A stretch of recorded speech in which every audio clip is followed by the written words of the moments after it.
ಮುಡಾ ಹಗರಣದಲ್ಲಿ ಸಿಎಂ ವಿರುದ್ಧ ಆರೋಪ ಬಂದಿದ್ದು ತನಿಖೆ ಆಗಬೇಕಾಗಿದೆ ಅಂತ ರಾಜ್ಯಪಾಲರ ವಕೀಲ ಮೆಹ್ತಾ ಕೋರ್ಟ್ಗೆ ತಿಳಿಸಿದರು.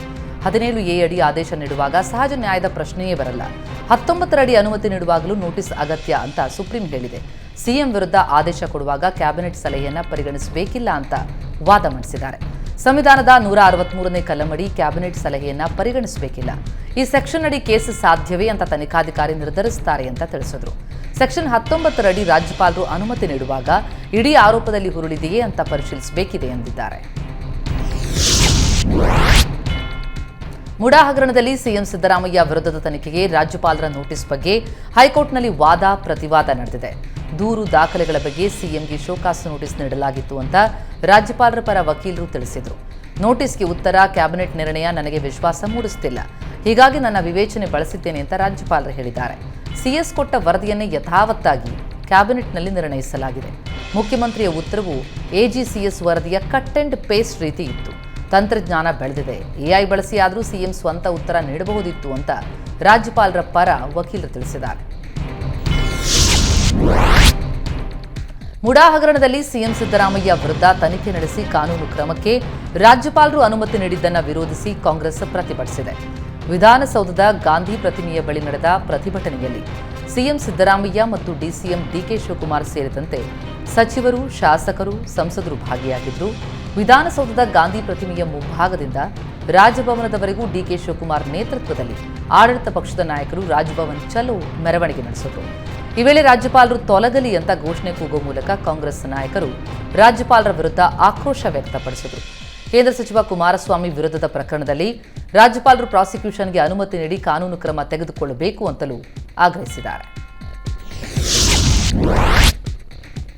ಎಚ್ಡಿಕೆ ಸೇರಿ 4 ವಿರುದ್ಧ ಪ್ರಾಸಿಕ್ಯೂಷನ್ಗೆ ಅನುಮತಿ ಕೊಡುವಂತೆ ರಾಜ್ಯಪಾಲರಿಗೆ ಕಾಂಗ್ರೆಸ್ ನಿಯೋಗ ಮನವಿ ಮಾಡಿದೆ. ಮನವಿ ಸಲ್ಲಿಸಿದ ಬಳಿಕ ಮಾತನಾಡಿದ ಡಿಕೆಶಿ, ಗವರ್ನರ್ ಆಫೀಸ್ ರಾಜಕೀಯ ಕಚೇರಿ ಆಗಬಾರದು ಅಂತ ರಾಜ್ಯಪಾಲರಲ್ಲಿ ಮನವಿ ಮಾಡಿದ್ದೇವೆ. 136 ಶಾಸಕರನ್ನ ರಾಜ್ಯದ ಜನ ಆಯ್ಕೆ ಮಾಡಿದ್ದಾರೆ, ಆದರೂ ಸರ್ಕಾರವನ್ನು ಅಸ್ಥಿರಗೊಳಿಸುವ ಪ್ರಯತ್ನ ಮಾಡಲಾಗ್ತಾ ಇದೆ. ಸಿದ್ದರಾಮಯ್ಯ ಪ್ರಕರಣದಲ್ಲಿ ಅರ್ಜಿ ಕೊಟ್ಟ ಕೂಡಲೇ ಶೋಕಾಸ್ ನೋಟಿಸ್ ಕೊಟ್ಟಿದ್ದಾರೆ. ಆದರೆ ಕೆಲವರ ವಿರುದ್ಧದ ಕೇಸ್ನಲ್ಲಿ ತನಿಖೆಯಾಗಿದ್ರೂ ಪ್ರಾಸಿಕ್ಯೂಷನ್ಗೆ ಅನುಮತಿ ನೀಡಿಲ್ಲ ಅಂತ ರಾಜ್ಯಪಾಲರ ವಿರುದ್ಧ ಡಿಕೆಶಿ ಕಿಡಿಕಾರಿದರು. ಸಿಎಂ ಸಿದ್ದರಾಮಯ್ಯ ವಿರುದ್ಧ ಪ್ರಾಸಿಕ್ಯೂಷನ್ಗೆ ಅನುಮತಿ ವಿರೋಧಿಸಿ ಕಾಂಗ್ರೆಸ್ ನಾಯಕರು ರಾಜಭವನ್ ಚಲೋ ನಡೆಸಿದರು. ಪಾದಯಾತ್ರೆ ಮೂಲಕ ತೆರಳಿ ಕೇಂದ್ರ ಸಚಿವ ಕುಮಾರಸ್ವಾಮಿ, ಮಾಜಿ ಸಚಿವ ಮುರುಗೇಶ್ ನಿರಾಣಿ, ಶಶಿಕಲಾ ಜೊಲ್ಲೆ, ಜನಾರ್ದನ ರೆಡ್ಡಿ ಕೇಸ್ಗಳ ಪೆಂಡಿಂಗ್ ಇದೆ. 4 ವಿರುದ್ಧವೂ ಪ್ರಾಸಿಕ್ಯೂಷನ್ಗೆ ಅನುಮತಿ ಕೊಡಬೇಕು ಅಂತ ಮನವಿ ಮಾಡಿದ್ದಾರೆ. ಕಾಂಗ್ರೆಸ್ ನಾಯಕರ ಮನವಿ ಸ್ವೀಕರಿಸಿದ ರಾಜ್ಯಪಾಲರು ಸಿದ್ದರಾಮಯ್ಯ ವಿರುದ್ಧ ಪ್ರಾಸಿಕ್ಯೂಷನ್ಗೆ ನೇರ ಅನುಮತಿ ಕೊಟ್ಟಿಲ್ಲ, ತನಿಖೆಗೆ ಮಾತ್ರ ಅನುಮತಿ ನೀಡಿದ್ದೇನೆ ಎಂದ್ರಂತೆ. ಅಲ್ಲದೆ ಕಾಂಗ್ರೆಸ್ ನಾಯಕರು ಸಲ್ಲಿಸಿದ 4 ಪ್ರಕರಣಗಳ ಬಗ್ಗೆ ಪ್ರಾಸಿಕ್ಯೂಷನ್ಗೆ ಅನುಮತಿ ಕೊಡುವ ಭರವಸೆ ನೀಡಿದ್ದಾರಂತೆ. ಮುಡಾ ಹಗರಣದಲ್ಲಿ ಪ್ರಾಸಿಕ್ಯೂಷನ್ಗೆ ರಾಜ್ಯಪಾಲರ ಅನುಮತಿ ಪ್ರಶ್ನಿಸಿ ಸಿಎಂ ಸಿದ್ದರಾಮಯ್ಯ ಸಲ್ಲಿಸಿದ್ದ ಅರ್ಜಿ ವಿಚಾರಣೆ ಹೈಕೋರ್ಟ್ ಮುಂದೂಡಿದೆ. ಸುದೀರ್ಘ ವಾದ ಪ್ರತಿವಾದ ಆಲಿಸಿದ ಕೋರ್ಟ್ ಸೋಮವಾರ ಮಧ್ಯಾಹ್ನ 2:30ಕ್ಕೆ ಅರ್ಜಿ ವಿಚಾರಣೆಯನ್ನು ಮುಂದೂಡಿದೆ. ಈ ಮೂಲಕ ಸಿದ್ದರಾಮಯ್ಯಗೆ ಹೈಕೋರ್ಟ್ನಲ್ಲಿ 2 ದಿನಗಳ ಕಾಲ ತಾತ್ಕಾಲಿಕ ರಿಲೀಫ್ ಸಿಕ್ತು. ದೂರುದಾರ ಅಬ್ರಹಾಂ ಪರ ಹಿರಿಯ ವಕೀಲ ರಂಗನಾಥ್ ರೆಡ್ಡಿ ವಾದ ಮುಗಿಸ್ತಾ ಇದ್ದಂತೆ ಮತ್ತಷ್ಟು ವಕೀಲರಿಂದ ವಾದ ಮಂಡನೆಗೆ ಮನವಿ ಮಾಡಲಾಯಿತು. ಅದಕ್ಕೆ ನಿನ್ನೆ ಇಡೀ ದಿನ ವಾದ ಮಂಡನೆಗೆ ಅವಕಾಶ ಕೊಟ್ಟಿದ್ದೀನಿ ಅಂತ ನ್ಯಾಯಮೂರ್ತಿಗಳು ಗರಂ ಆದರು.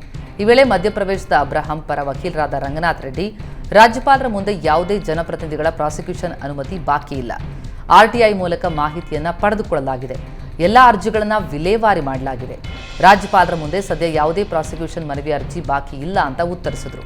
ಆ ವೇಳೆ ವಿಚಾರಣೆಯನ್ನು ಸೋಮವಾರಕ್ಕೆ ಮುಂದೂಡಲಾಯಿತು. ಬಳ್ಳಾರಿ ಜೈಲು ಸೇರಿಕೊಂಡಿರುವಂತಹ ನಟ ದರ್ಶನ್ ಭೇಟಿಗೆ ನಿನ್ನೆ ಪತ್ನಿ ವಿಜಯಲಕ್ಷ್ಮಿ ಮತ್ತು ವಕೀಲರು ಆಗಮಿಸಿದರು. ತಾನಿದ್ದ ಹೈಸೆಕ್ಯೂರಿಟಿ ಬ್ಯಾರಕ್ನಿಂದ ಹೊರಬಂದ ದರ್ಶನ್ ನಿಗದಿಪಡಿಸಿದ ಸಂದರ್ಶಕರ ಕೊಠಡಿಯಲ್ಲಿ ಕುಟುಂಬಸ್ಥರನ್ನ ಭೇಟಿಯಾದರು. ಪತಿ ದರ್ಶನ್ಗಾಗಿ ಹೊಸ ಬ್ಲಾಂಕೆಟ್, ಬಟ್ಟೆ, ಡ್ರೈ ಫ್ರೂಟ್ಸ್, ಬ್ರಷ್, ಪೇಸ್ಟ್ ಇವೆಲ್ಲ ತಂದಿದ್ದಂತಹ ವಿಜಯಲಕ್ಷ್ಮಿ ಜೈಲಧಿಕಾರಿಗಳ ಸುಪರ್ದಿಗೆ ಅದೆಲ್ಲ ಕೊಟ್ಟು ದರ್ಶನ್ಗೆ ಕೊಡುವಂತೆ ಮನವಿ ಮಾಡಿದ್ದಾರೆ. ಆದರೆ ಮನೆಯಿಂದ ತಂದಿರುವ ಬ್ಲಾಂಕೆಟ್ ಕೊಡೋದಕ್ಕೆ ಅನುಮತಿ ನಿರಾಕರಿಸಿದ ಜೈಲು ಸಿಬ್ಬಂದಿ ಅದನ್ನು ವಾಪಸ್ ತೆಗೆದುಕೊಂಡು ಹೋಗುವಂತೆ ಸೂಚಿಸಿದ್ದಾರೆ. ಹೀಗಾಗಿ ದರ್ಶನ್ಗೆ ಜೈಲಿನಲ್ಲಿ ಒಂದು ಬ್ಲಾಂಕೆಟ್ ವ್ಯವಸ್ಥೆಯೂ ಇಲ್ಲದಂತಾಗಿದೆ. 1 ಗಂಟೆಗಳ ಕಾಲ ಭೇಟಿಗೆ ಅವಕಾಶ ಕೊಟ್ಟರೂ ಕೂಡ ಕೇವಲ 15 ನಿಮಿಷ ಮಾತ್ರ ಮಾತನಾಡಿ ವಿಜಯಲಕ್ಷ್ಮಿ ಹೊರ ಹೋಗಿದ್ದಾರೆ. ಈ ವೇಳೆ ದರ್ಶನ್ ಜೊತೆ ವಕೀಲರು ಕಾನೂನು ಹೋರಾಟದ ಬಗ್ಗೆ ಚರ್ಚಿಸಿದ್ದಾರೆ. ಪರಪ್ಪನ ಅಗ್ರಹಾರದಲ್ಲಿ ರಾಜಾತಿಥ್ಯ ಪಡೆದು ಸಿಕ್ಕಿಬಿದ್ದ ದರ್ಶನ್ ಬಳ್ಳಾರಿ ಜೈಲು ಸೇರಿಕೊಂಡಿದ್ದು ಬಳ್ಳಾರಿ ಕಾರಾಗೃಹದಲ್ಲಿ ನಿನ್ನೆ ಇಡೀ ದಿನ ಯಾರೊಂದಿಗೂ ಮಾತನಾಡದೆ ಮೌನಕ್ಕೆ ಶರಣಾದರು. ಕೆಲಿಂಗ್ ಸ್ಟಾರ್ ಹೈ ಸೆಕ್ಯೂರಿಟಿ ಸೆಲ್ನ 15ನೇ ಕೋಣೆಯಲ್ಲಿ ಏಕಾಂಗಿಯಾಗಿ ಕಾಲ ಕಳೀತಾ ಇದ್ದು ರಾತ್ರಿ ಪೂರ್ತಿ ನಿದ್ದೆ ಕೂಡ ಮಾಡದೆ ಬಳ್ಳಾರಿ ಜೈಲಿಗೆ ಬಂದಾಗನಿಂದ ಮಂಕಾಗಿ ಹೋಗಿದಾರಂತೆ. ಬೆಂಗಳೂರಿನಂತೆ ಬಳ್ಳಾರಿಯಲ್ಲಿ ಯಾವುದೇ ರಾಜಾತಿಥ್ಯ ಐಷಾರಾಮಿ ಸವಲತ್ತು ಸಿಗ್ತಿಲ್ಲ. ಒಂಟಿತನ ಜೊತೆಗೆ ಕೈಕಾಲುಗಳ ನಡುಕ ಶುರುವಾಗಿದೆ. ದರ್ಶನ್ ಸ್ಥಿತಿ ನೋಡಿದ ಜೈಲಧಿಕಾರಿಗಳು ವೈದ್ಯರ ಸಲಹೆ ಪಡೆಯಲು ಚಿಂತನೆ ನಡೆಸಿದಾರಂತೆ. ದರ್ಶನ್ ಪರಪ್ಪನ ಅಗ್ರಹಾರದಲ್ಲಿ ರಾಜಾತಿಥ್ಯ ಪಡೆದ ಹಿನ್ನೆಲೆ ಬಳ್ಳಾರಿ ಜೈಲಲ್ಲಿ ಹೆಚ್ಚಿನ ಭದ್ರತೆ ಒದಗಿಸಲಾಗಿದೆ.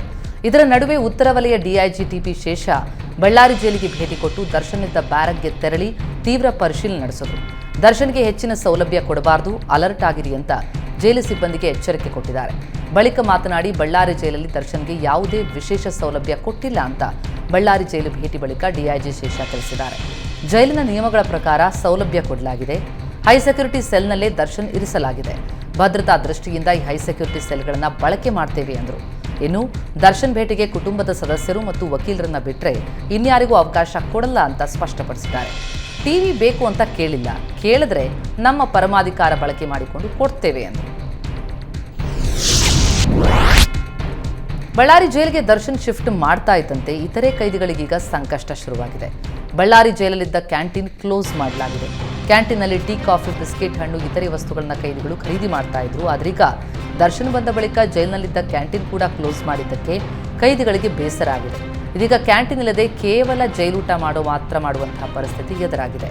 ಆದರೆ ಕೆಲ ಕೈದಿಗಳು ದರ್ಶನ್ ಭೇಟಿಗೆ ಅವಕಾಶ ಮಾಡಿಕೊಡುವಂತೆ ದುಂಬಾಲು ಬಿದ್ದಿರೋದು ಜೈಲಧಿಕಾರಿಗಳಿಗೆ ಹೊಸ ತಲೆನೋವು ತಂದೊಡ್ಡಿದೆ.